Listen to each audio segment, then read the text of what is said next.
What's everyone? Welcome to the Ninja Warrior podcast. It is way too late to be doing this, but we are finally doing the Stage 5 Ninja Awards for AW15. Yeah, after about roughly a month of us doing the votes and David even extending it another week, we are here with the results of the Stage 5 Ninja Awards with both the fan vote and the us vote for the 10 categories. And man, have I been waiting to do this. Yeah, we are very much behind. We have to do Sasuke 41 soon after, and we're just trying to get it done before season 16 is. Yeah, I don't know. With Tiffy, I want to get, I don't know. I would like to record a session on the first season of Team Ninja before season 16 starts, but who the fuck knows if we'll get there. First priority is this, and then Sasuke 41, which we'll be covering in the next episode.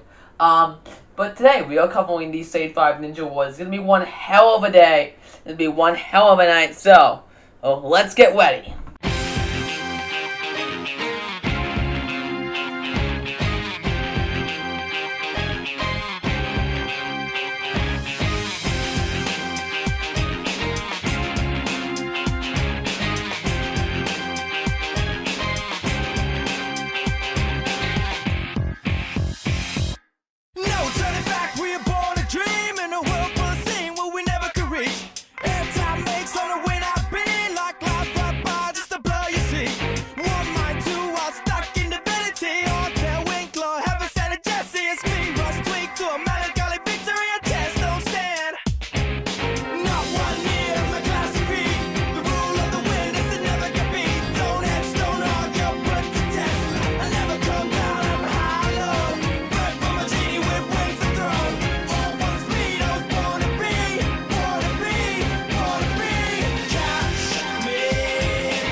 So yeah, the Stage 5 Ninja Awards. As previous, over the last couple of weeks, once we've given time to our fans to vote in community posts for different categories and decide the winners. Last week we announced the nominees, and now we're announcing the winners. Starting with the first category, the Breakout Male Performance. Yes, this is basically the best male rookie of the year. And this was quite the tough pick for the us vote. We're doing us vote and then fan vote. But this one was quite a tough pick because, the first three ones, we have Natsuki Amor, Hans Hertz, and Noah Munoz all made it to stage 4 with very little caveat. And we were just trying to think about, like, who was the most, like, impressive out of these. And I gotta give it to Noah Munoz. And we decided to go with Noah Munoz, as he completely wasn't even on AEW Junior before hopping on to this show, and kind of just came out of complete nowhere and was not expected to go as far as he did, and plus he got 3rd place overall. Like, generally, it was not expected. Natsuki Amor definitely gets the 2nd place vote, just because he had a really impressive season aside from that, especially for a first season. And then Hans Hertz gets the 3rd place vote because, well, yes, he did just the same as NASA. He got a little less showtime, and thus we didn't really get to see in much of his season, but still quite impressive. Yeah, and then we have Ben Bowens and Alex Wilmer, who round out the 4th and 5th place his spots respectively. I don't know how these two would have won. There was honestly no way, like, even when nominating these two, I'm just like, this is way pointless. Like, even as I'm nominating, I'm just like, this is just, like, to fill out the quota.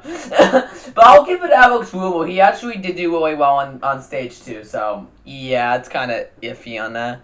Yeah, and plus it comes down to the fact that, and plus, like, Ben Bowens didn't even hit a buzzer. Well, Alex hit one in qualifying. Like, it's iffy. Yeah, for sure. On the fan vote side of things, this one was the most popular category, only 42 votes, so I guess this got less popular than last year. Yeah, I don't know. It was weird. I couldn't tell you why. Last year we were getting 100 votes at most in each, I think 150 in a couple of categories. But here the most we got is 42, but whatever, we did our best. Yeah, I did what I could to try to promote this and make sure every category got an even amount of votes. That didn't happen, but we got close, so I'll take it. For the best male performance, best breakout male performance, we have Natsuki Amor at the top of the list at 81% of the vote, with Noah Munoz taking off the 2nd place, which is pretty good. And then we had Hans Hertz and Ben Bowens tied for 2% of the vote, and Alex Wilmer got no votes in his favor. Yeah, I'm shocked that Ben Bowens even got any votes, let alone tying with one of the big 3, but yep, here we are. Yeah, I wish I had more to say about that. Just that idea. I mean, I think it was pretty difficult to actually pick between those top 3 guys, but we went with Noah just because it was more of a surprise to see a complete rookie who's never been on a Ninja show before get that far. Like, I think he's actually the first one to not be a Ninja Junior, or at least something Ninja related, and then go as far as he did. Yeah, like, Kaden was on Ninja Junior, Vance was on Ninja Junior, all those top ninjas from last year who got through, like, they were all on Ninja Junior or a season of Ninja beforehand. And, like, I think Matt Domingo is actually another exception, too. Yeah, he wasn't on Junior, but he made all the way to Flying Ball on stage 3, so, yeah. Alright, but anyway, next category. In similar vein, we have the breakout female performance, which was no doubt going to be Taylor Green on both sides. Yeah, this wasn't even a debate. Like, Taylor Green, like, she hit buzzers in both qualifying and semis. Was the only woman to do so in the qualifiers, in fact. She got farther than any other woman on stage 1. She was overall just super impressive. Like, I don't know how you could really give this award to anyone else. Yeah, we decided to give the one-off position to Jalisa Himka, as through it all, she had to overcome, in addition to a one-off race, she also had to get past Jessie Graff in order to make it to Vegas, and she had a decent one there too, so it kind of came between that and Emily Gardner, who we decided to put in 3rd place just because it was a little less impressive. But to be completely fair though, she did get into the semis without a one-off, so it depends on how you look at it. Yeah, it's kind of iffy. The last 2 nominees, Emma Player and Wiley Porter. Honestly, you could put them anywhere and it really wouldn't matter. Yeah, swap them in and out. It really doesn't matter because it's just like those two I believe like they made it to the Jumping Spiral and Roller Coaster, but it's just like they barely matter. Yeah, I believe Emma Player also didn't need a one-off in order to get into this, but still, like, there wasn't really much to say when it comes down to the breakout female. It's pretty obviously in Green's favor. I will give Himka, again, like we were saying, she had a really impressive season, but honestly, it pales in comparison to Green, along with everyone else in this category. Yeah, there's also the fact that I'm pretty sure everyone in this category is a part of that Sweet 15, that group of I think 6 women who moved on to the semis. I think the only person who isn't there is Madeline Mendel, I think her name is. Put a picture on her screen if you guys don't recall who I'm talking about. But she's the only member of the Sweet 15 who didn't get a nominee here. And that was just simply because she fell on roller coaster and had a less impressive season. But yeah, it really depends on how you look at it. Like, unlike last year, this isn't really all that close. Yeah, it's kind of unfortunate. Moving on to the fan vote side of things for the best female performance. It was obviously going to be Taylor Green for the number one, as we mentioned. Yeah, 82% of the vote. And then we had Emily Gardner, surprisingly enough, take out the second place spot with 9% of the vote. And then a 3-way tie for third with the remaining 3, Joyce Himka, Emma Pereira, and Wiley Porter all getting tied with 3% of the vote each. So that's actually pretty interesting. Yeah, this one was the least popular category, even though David did make efforts to try to make it more popular.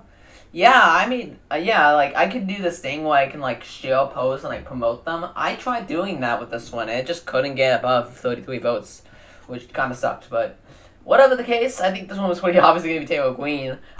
Next category, we're taking a small break from competitors when we enter the obstacles of the season, starting with the Ninja Killer of the Year. This one was really interesting. We decided to give this honor to Slingshot, as it destroyed the semifinals and was a pretty bad obstacle there overall. But it ended every one. It felt really necessary. Yeah, I think this one was pretty obvious. It was such a disappointment to see so many races in the semis end there. And it was overall pretty big Ninja taking out, like, Joe Mawowski and Nate Hansen and stuff. Like, it took out some pretty big veterans who just weren't ready for it to be on a course like that. Yeah, the runner-up position, it was tough to pick, but we decided to go with Lasso Launch just because it was a pretty big Ninja Killer, actually, like, in general, during its time in the qualifiers. It took out Joe Mawowski. Mawowski had a lot of other shocking fails on it, so generally that's why that got second place. And then third place, we put Thread the Needle, because it ended a lot of ones on stage 1 and was the cutoff point for stage 2, even though the top 24 rule was stupid, which we'll thankfully be able to get to later. Yeah, that's that. And then fourth place is the Gambler. Despite how big of an obstacle it was, it did take out a lot of ninjas and was responsible for 2 of the shocking fails on the most shocking fail category as well. Like, it makes sense for it to be here. I think Grease Lightning was easily the filler pick here. It was not really surprising who went out on there. It was just a lot of people went out there, but it was mostly just like the rookies and stuff. No one really important aside from like kind of Brandon Neals, but not really because like I don't know. Yeah, it's something, but yeah, Ninja Killer of the Year. It's one of my favorite categories that I'm glad we actually got to pick an obstacle that I feel like I was actually worthy of that title this time around. Like, I think this was pretty obviously going to be the winner here. Yeah, on the fan votes, I think this ended up being a lot different. As that poll for Ninja Killer of the Year had Thread the Needle at the top at 61% of the vote, and then a tie for second place with Grease Lightning and the Gambler, and then a tie for third place too with Slingshot and Lasso Launch, just rounding out with 3% of the vote each. Yeah, I was actually kind of surprised Slingshot didn't get higher on that side, but I think it was probably just because it wasn't a new obstacle. Yeah, this one is probably the most interesting of all of them, despite not being that popular at 36 votes. It was still, I found it quite surprising that Thread the Needle won, but in retrospect, it makes some sense. And, it just took on a lot of people. It was responsible for a couple of shocking fails on stage 1, including, RJ Wilman and stuff, even though he got safety pass, Thread the Needle was responsible for a lot of tough fails, I'll give it that. Yeah, for sure. Next category is the best new obstacle. Basically just the best new obstacle introduced in the season. We didn't have many contenders for this, but thankfully by the end of the season we had enough to round it out, which makes me really good on next season. Yeah, I have no idea. There's like, I feel like if I can go on a tangent on that for a second, like I'm not really sure about what the new obstacles for season 16. There's an obstacle called Duck Duck Goose in the qualifiers, and I am really worried about being terrible. Yeah, like I think there was one way I find it cool if it was actually just like a couple of like platform bridges that were floating among water. You kind of just have to like roll your way across and stuff. But I don't think it's gonna be that. I think it's going to be something really weird and it's gonna be over the top as hell. Like, yeah. And there's also on the bolt cables, which yeah, that would probably be the list. Oh yeah. You mentioned that has been in your gym lately too. Yeah, I'm just like, finally, that's been on the show now. It's just like, I felt like that was an obstacle that like could have been on because that's been in my gym since like last year. So, yeah, I mean last year was in 2022. Like an idiot. Should be Pacific because it's 2024 now. Yeah, we're a little too late on this, but whatever. Anyway, for the best new obstacle, the winner of this category was a tough pick. But we decided to go with Thread the Needle just because of how creative it is and how it's combining the ideas of two different obstacles into, like, one. It was pretty cool, and the obstacle itself, it's, like, pretty intimidating. Like, I would say that, like, it's more intimidating than a lot of obstacles just because the jump is big. You just have to take one big leap of faith and make sure your cane gets in there correctly. You need to, like, pop off if you're not ready for the jump or anything, like anything, and this one's kind of awkward too. Like this, like Thread the Needle was hard, and I really like it because like it was so specific, and like I said, like we were just saying, it's daunting. Yeah, in second place, this was a tough one to go for, but we decided to tie the two stage 3 obstacles that were here: pressure cooker and road signs. Yeah, this was done for a tie because while yes, it was difficult to pick. It was really difficult to pick between these two, and they, while yes, pressure cooker did not take out anyone, it still is, like, one of those most innovative obstacles I've seen on the show. So, like, yeah. What I will say is that, like, it's probably worse than Eyeglass Alley from the last 2 seasons, but it's still pretty good. Oh, yeah, for sure, because, like, that's my favorite obstacle. I really wish we could do a Stage 5 Ninja Wars for Season 13, because you know what would have won Best New Obstacle if we did it for that season? I mean, we could do it. I don't know. Maybe, like, we do it if, like, there isn't a season after Season 16. Like, that's when we'll do it. That'd be interesting. I hope we don't get the opportunity to do it like that, but it's pretty fun. But maybe, I don't know, because I know this show's future, I'm kind of thinking that might end up going that way. I don't know. We'll have to see. But, yeah, that's a cool one. And, like, both obstacles are, like, kind of fill the same role, in my opinion, because they just replace better obstacles on stage 3. And I mean that for road signs, too. But there's still, like, decently designed obstacles on for their parts. And, again, like, if Pressure Cooker had another obstacle before it that was, like, really difficult and no West spot in between, it definitely would have taken out more people for sure. Yeah, in Season 16, there was going to be an obstacle called Pizza Party on Stage 3, and I've gotten word that the Stage 3 in Season 16 is a bit harder. So what I can hope for is that,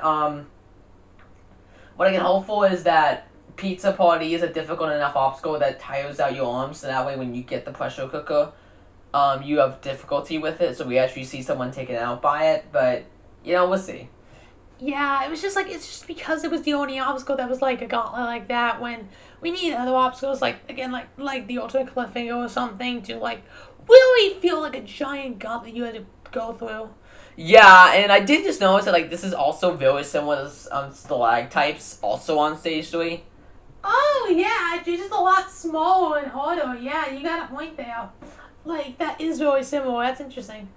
And, yeah, that obstacle is still on Stage 3. I think it's still even going to be on the next season, too. Yeah. After that we have the last two obstacles, the cube. Once we had decided to put the cubes in 4th place and lasso launch in 5th. Now, the cubes was just because I like the concept, but obviously it's over the top as heck with it being Rubik's Cubes and whatnot. But I like the idea of it being different grips and you having to turn them into place and whatnot. It looked interesting. And then we had Lasso launch, which which was which was only at fifth because of how over the top the design is. But I do like the idea of using a rope to traverse. I like how that's kind of like picked up steam since AEW adapted it into an obstacle. Yeah, like last launch is an obstacle I hope we get to see during season 16, though I don't think we're going to. Yeah, I don't know. We'll see. I feel like I feel like it's more likely we'll see like more like what's it more of the new obstacles take the spots in the qualifiers, and then like those are it like those gonna get swapped out a couple times.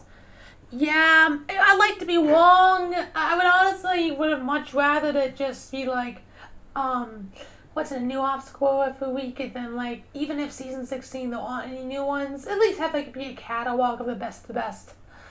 Yeah, and we can talk about that later, but it's just like season 16 could have been like just like a show off of the best obstacles from the show, and it didn't need to be new obstacles. Oh yeah, like I think it would have worked if we just had that harder course again. So yeah, you definitely have a point. Yeah, and AEW does have a lot it can pull from. The fan vote for the best new obstacle was very similar to the to the Ninja Co of the year, where we had Thread the Needle leading as the number one pick, and then we had Road Signs, Lasso Launch being very close, 17% and 14% of the vote respectively, and then we had the Cubes at 9%, Push Up Cooker at 6%. I'm shocked that Push Up Cooker got last. Yeah, I was only expecting the Cubes to get last if I'm being real, but okay, sure, guys. Yeah, but Thread the Needle makes sense though. Yeah, we just went on explaining that, and I want to note something too. Like the Gambler was not something we picked. There was reason for that. It's just too big. It's too much. Like it was Ninja Killer because it took out on you, not because it took an obstacle. Yeah, exactly. Same with Slingshot on that point as well. But anyway, the next category was the Stealthiest Ninja Award. So basically, people who weren't shown by the show, and basically just like again, this is like kind of an award of shame, similar to a category coming up here. For this one, I listed like how much they were actually shown on the show, and I think unanimously everyone here agreed that Jeremiah Boyd deserved the award here, just because like he was effectively screwed over by production and the fact that he was barely shown outside of stage 2 and 3, and even then like they barely showed him in that stage 2 one. They mostly just focused on Joe, and yeah, it's just Jeremiah Boyd got actively screwed. I am very much like kind of pissed that the show screwed him over the way they did. It ain't the first time they've done this to a competitor, but it's definitely annoying, and yeah. Exactly. It's just, but yeah. Second place went to Evan Andrews as the one-up because despite making it to stage 2, he was only fast forwarded this season. Like he was only shown during stage 2, and the main attraction in that one was Jonathan. What's his name? Jonathan Page. Yeah, he got the big story, and once Andrew fell, the entire one focused on Page. And no one cared that Andrew had fallen surprisingly early on the job. Like, goes. Yeah, like he kind of had a really weird sophomore season with how much he was shown last year. We even nominated him for best Rookie of the Year as well, like as a nomination. He didn't win, but he got a nomination. But here he's just stuck in here. It's kind of sad, actually, for someone to go from, one of the most shown rookies of the season to one of the most ignored competitors of the season. Like, it's pretty disappointing. Yeah, third place we decided to give to Alex Wilmer, who got 3 fast forwards up till stage 2, but both his normal one and one-off one was shown off. But yeah, he basically got ignored. I think he got a pretty fast time in the qualifiers too. When he ran, so honestly, I think he should have at least shown there. I kind of understand why he wasn't shown in the semis and in stage 1, because I'm pretty sure he fell early in the semis, and then on stage 1 he fell on the 8th obstacle, and like he was like at the bottom tier of the list of that, even so. So I can kind of get that to a certain degree. But then we have still heel Cam Baumgartner from last season. And yeah, he has not moved at all. Still given the same 3 fast forwards until he went out in Vegas. Yeah, you would think, like, after a season like that, he'd get a whole bunch of showtime. But no, they still don't give 2 shits about him. Yeah, then we have Matt Domingo rounding this out in 5th place. Honestly, he was here just because of how far he made and the fact that he wasn't even showing some with the cam, but he had honestly no competition. It was obviously going to be Joe Boyd and Evan Andrews, just because, like, those two I felt needed to be shown more. But these two despite being at the bottom, it's still pretty infuriating that they weren't shown at all. Yeah, no doubt about it. In terms of the fan vote, we had Jeremiah Boyd at 81% of the vote, so pretty clearly him being the winner. I think this is also tied for most popular poll at 42 votes. In second place, we had a tie between Alex Rumor and Evan Andrews, both with 7%. And then we had another tie for third place with both Cam Baumgartner and Matt Domingo getting 2% of the vote as well. Yeah, so pretty divisive with this one. Again, like Gio Boy did take it unanimously, but like the second place, we already had like a 1 up. We already had like a 1 for it, you know. Yeah, it's interesting. I found it really cool how we had so many ties this time around too. Yeah, definitely. That was probably because I made sure that like every poll got a decent amount of votes, like on purpose. Oh yeah, definitely. After that we have the best comeback story. Basically, probably my favorite category. Just the idea of someone going out really early the previous season, or in a previous season, I should say, and then coming back really strong in this season.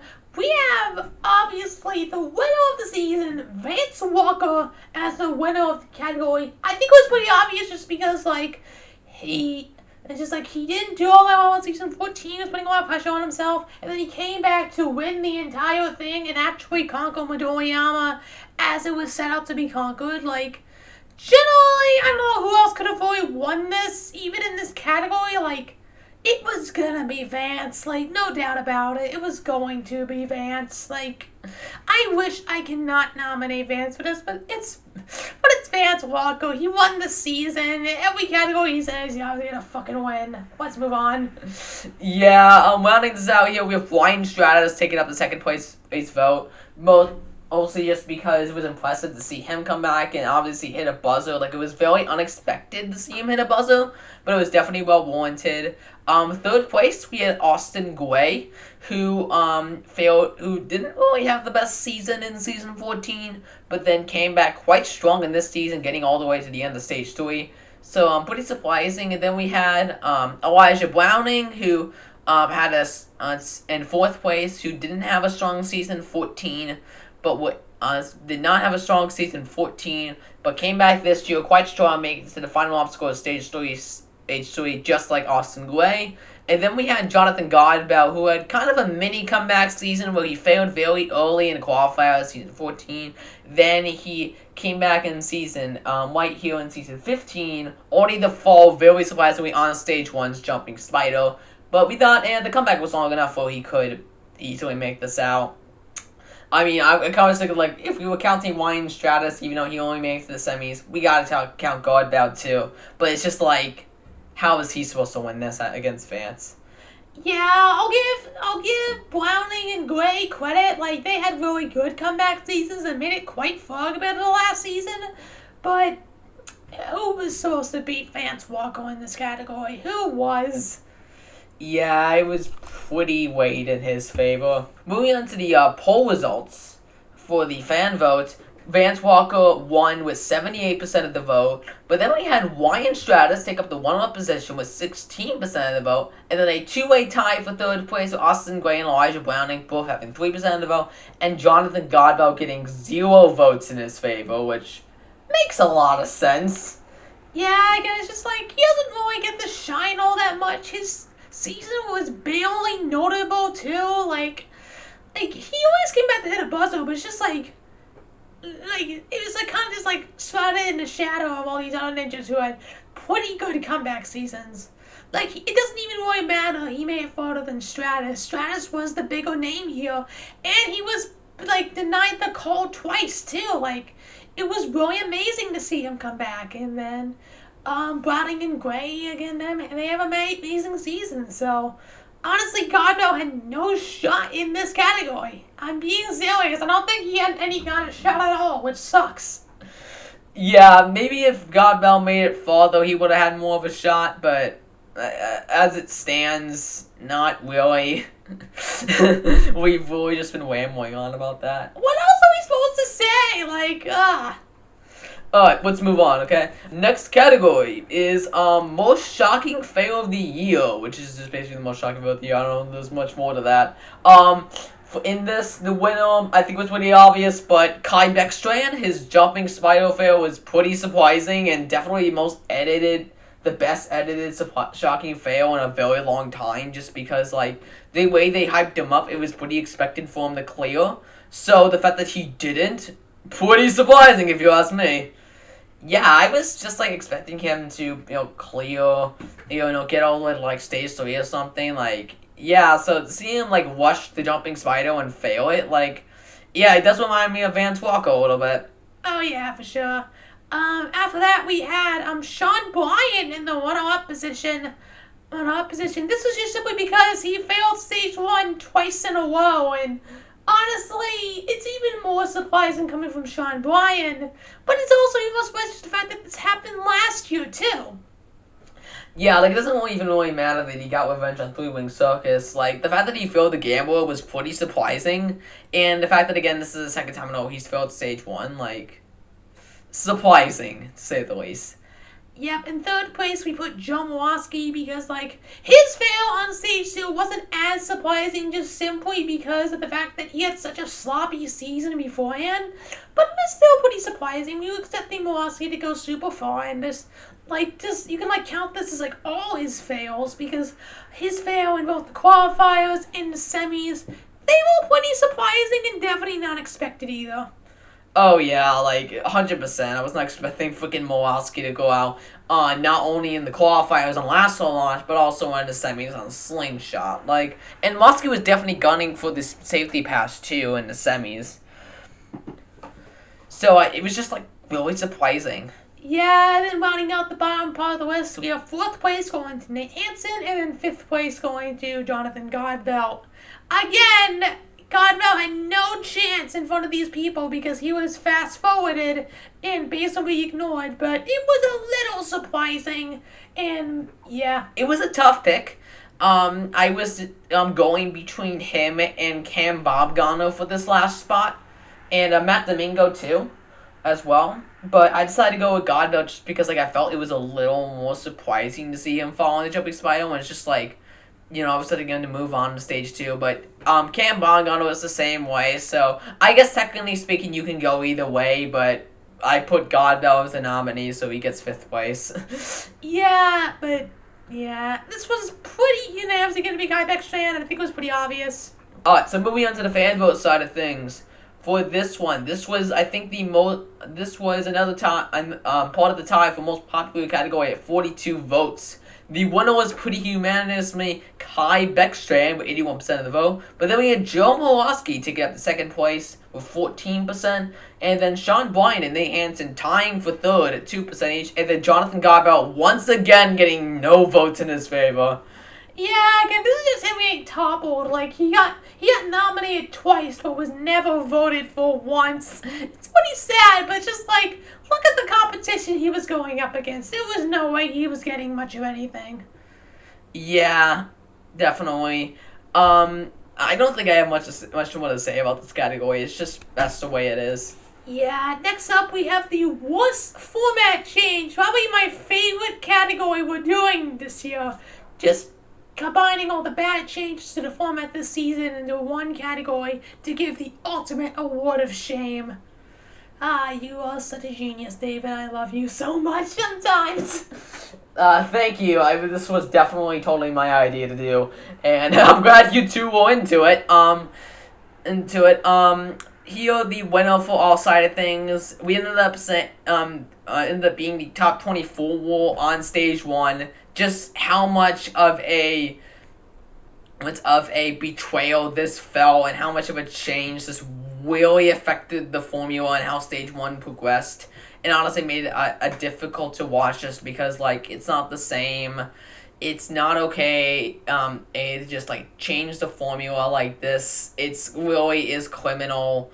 Like I can't believe no one said, isn't this like at least a little bit weird? I understand like if more than 24 people finished it would have been irrelevant, but still it's just like if like 25 finished and some random person would have came back, like honestly this was not really something that I was really into, and it won the category because it really did kill the season and was definitely the worst part about it for me.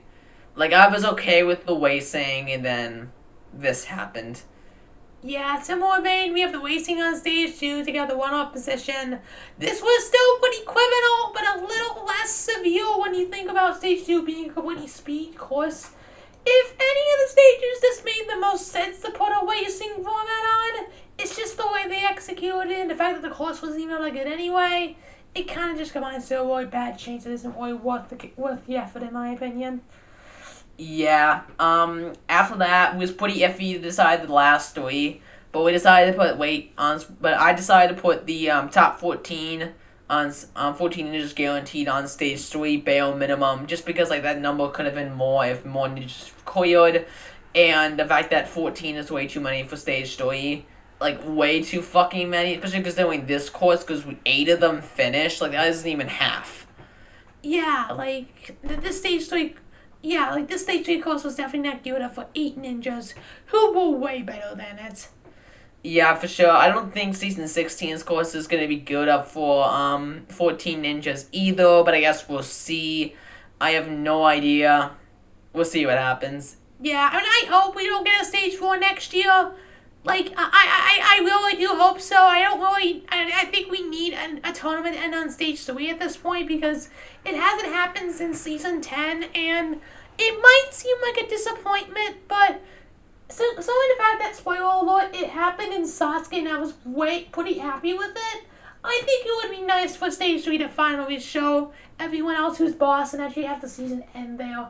Even though I don't think it's ending there. I think someone's going to get to stage 4. Whether it's like Joe Mawaski, or Gil again, or Walker again, or... Honestly, someone's going to get there. Whether it's like 1 or like 5 people, you know? I don't think we're getting out of it, unfortunately. Wow, I went on for a while there. Yeah. Running this out, we have racing in the semis taking up 4th place. Realistically, this barely affected things in the grand... It's just barely affected things. It was a novelty idea at best, but still kind of ruined things. And the semis as they were fine. And then changing up the qualifiers so that way that only the top 13 moved on, and then integrating the one-offs. Like, the way that was executed was pretty bad too. Like, just overall, I think the qualifiers were definitely ruined by this entire thing too. Yeah, I don't think the qualifiers, like, they've never been good, but they've never felt like this much nothing. And I'm honestly just want the qualifiers to be over with next season because it ain't going to be much different. It's still going to be the same. Yeah, definitely. But yeah, it was pretty unanimous that the top 24 on stage 1 was going to be the winner for us. This was a pretty popular category on the fan vote side, with the winning category being racing on stage 2 with 59% of the vote, and then top 24 on stage 1 with the one-up position at 20% of the vote. And then we had the 14 ninjas guaranteed on stage 3 at 10% for 3rd place. Racing in the semis is 7%, and then top 13 in the one-offs and the qualifiers at 5%. And I think this one was probably the most interesting category just because, like, it was probably the most divisive, where we had, like, a pretty even split amongst the bottom categories, and I was pretty surprised that racing on stage 2 ended up winning this too. Like, I was expecting the top 24 to win. Yeah, but it's cool when it was also different than the actual fans as well. Oh yeah, I appreciate that way more than I'm giving it credit for. Moving on, we have the final 2 categories. These are the big ones. The big be-all and end-alls. We have the best female performance of the year, basically overall females the best performance. This, just like the breakout female, was pretty obviously going to be weighted in the favor of Taylor Green, and we couldn't even really bring ourselves to the side for anyone else because Green had such an impressive season, especially for a rookie. It just made the most sense to give her the award. Yeah, it was yeah, we couldn't really pick for second place, so we just decided to tie it between Addie Herman, Richard DeGuts, and Barclay Stockett. All of them had basically the same kind of season where they, aside from Barclay, hit a bunch well. DeGuts did do slightly better, hitting a buzzer in the semis, while Stockett and Herman fell there and on Slingshot, but it was still, they still had, basically the same season. It's really hard to put one above the other with the All-Mans and the Warp War and had basically no different of a season going up to it. Pick one. It's really, I don't even know how you really pick between these three. It really doesn't matter. Pick one for runner-up. All three of them work. Yeah, then we had Julissa Hempco rounding this out. At the time, I felt like this was just a filler spot. And even even now, I'm just yeah, that was a filler spot, and there was no way she was going to win this. But I just thought it was kind of cool to put her up there with everyone else. But I still don't have much to say with her. Even less so here because she's just not impressive compared to everyone else. Yeah, if you want to stack her up with all the veterans, not really. She also had to win a one-off and one again in the semis, but still really impressive. I am shocked she actually got a nominee from you, but in retrospect, who else was going to get it? Emily Gardner. It was a tough pick. Yeah, for that last spot, definitely. For the fan vote side of things for the best female, it was pretty one-sided with Green getting 86% of the vote here. Addie Herman and Rachel DeGuts tied for second at 6% each. Barclay Stockett at 30% of the vote with third place, and then Julissa Hempco got no votes in her favor for this category. Again, not much to elaborate on. This fan vote was pretty unanimous, and it made complete sense. Yeah, now we have the final category. Unfortunately, the best male performance, it's Vance Walker, and even on our side, it was pretty obviously going to be Vance Walker. Yeah, one of the season, the only person to hit a buzzer in every place. He did better than Gil because he hit a buzzer on stage 2 in the semis and won a safety pass too. That was the difference between the two of them. And then Daniel Gill, obviously second place just because he still won it and put in the effort and is still a really well-known veteran too. So if this ends up being the end of his story in terms of competing, I'd be really into it, especially because the fact that he competed on Sasuke 41 and was invited to compete there. That would be a really amazing swan song to his entire ninja career. So honestly, I couldn't really care for the fact that he didn't hit a buzzer on stage 2. Gil had such an amazing year regardless of that it's okay. It's fine. But, yeah. Alright, so moving on, we have the third place placement. This was difficult, but we decided to put Noah Munier here. Again, him busting out and being a complete rookie who had never been seen on anything Ninja Warrior before this, and then going to stage 4. It was pretty surprising. In 4th place, we decided to put Nasa Gilmore, and then 5th, RJ Roman. I think RJ just had the least impressive season out of these 5, but he was still, pretty impressive, too. It's just, he had, literally the exact same season as last year, so that's why there's literally nothing to elaborate on with him. Yeah, the only difference is that he got a safety pass this year, yeah, and he had to use it anyway, seriously, RJ had no chance, and it kind of sucks, too. Yeah, but, yeah, it was pretty close between NASA and Noah, I'll give you that. But, yeah, finally, moving on to the final fan vote for this. The winner was Vance Walker, 78% of the vote. But then we had Daniel Gill at 10% in the one-up position. And then we had tie for 3rd place with Noah Munier and Nasa Gallimore. And finally, RJ Roman with 2 votes. With 2% of the vote. And, yeah, that's it. Final thoughts? This was fun. I don't know. It's just, I don't know how you can compare the last 2 seasons, the awards, if they were better or worse. But I think it was interesting, actually. Yeah, we're running at 42 minutes plus the tribute, which is about 3 minutes. This will still end up being a really long episode. Oh yeah, for sure.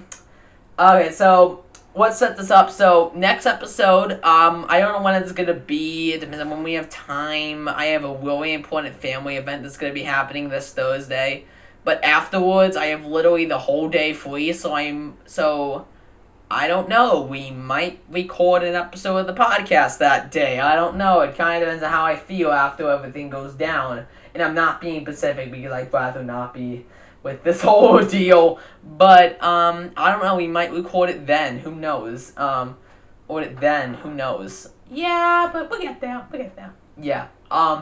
But yeah, with this, that's it for the Stage Up Ninja Awards for AW15. Thank you guys for being really patient on this one because it did take a while to get out and fun. It took a while for us to get together and record it, but I'm really glad. And yeah, next episode is Sasuke 41, as we just said. But after that, I'm gonna see if we can meet up to do an episode of Team Ninja together. Yeah, by an episode you mean the season, right? Oh yeah, right. So, what I want to do for Team Ninja is I want to do an episode of the podcast on each season and have it be like kind of like a recap style where we talk about each episode briefly and talk about the highlighted races and the results, and like just do that basically. Basically, if this whole Team Ninja business does end up happening before season 16, that's how it would go. It'd be a recap style that talks about opinions about Team Ninja. And, yeah, you guys have shown a lot of enthusiasm for the, you two have shown a lot of enthusiasm for this Team Ninja, so if you guys really do want to see this Team Ninja thing happen, let us know, because honestly, not just we really do want to do it, we're not sure how well it's gonna do. Yeah, we'll see what happens, but if we have time between the Sasuke 41 episode and AW 16 airing, which I think will be at least 2 months bare minimum, because I think that it's likely that the Sasuke 41 episode will come out in March this year. Yeah, I think we will have time to produce Links to Season 1 video. We'll see. Yeah, we haven't gotten to rewatching the season, but we definitely should be soon. Yeah, we will see you guys next time for Sasuke 41. Peace.